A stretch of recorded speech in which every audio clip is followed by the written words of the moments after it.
नवनवीन व्हिडिओ पाहण्यासाठी व आमच्या सोबत राहण्यासाठी चॅनलला सबस्क्राईब करायला विसरू नका।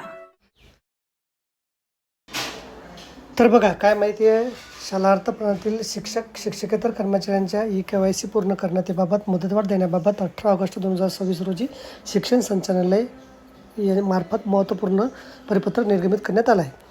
सदर परिपत्रकानुसार नमूद करण्यात आलं आहे की सेवार्थ प्रणालीतील अधिकारी कर्मचाऱ्यांचे ई-KYC पूर्ण करण्याबाबत सविस्तर निर्देश देण्यात आले आहेत। त्यानुसार 10 ऑगस्ट 2026 पर्यंत ई-KYC पूर्ण करण्याबाबत मुदतवाढ देण्यात आली होती।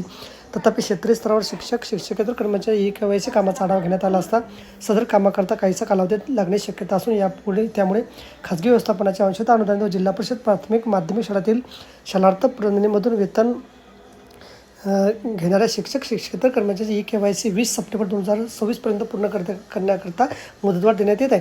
तसे 20 सप्टेंबर 2000 पर्यंत ई-KYC पूर्ण केल्यास संबंधित शिक्षक शिक्षकेतर कर्मचाऱ्यांचे 10 ऑक्टोबर 2026 वेतन पूर्ण करण्याकरता यापुढे कोणत्याही प्रकारची मुदतवाढ दिली जाणार नसल्याची बाब नमूद करण्यात आलेली आहे। तर बघा, अशा प्रकारे अत्यंत महत्त्वाची माहिती आपल्याला समजली असेल। व्हिडिओ सुद्धा आवडल्यास लाईक करा, शेअर करायला विसरू नका।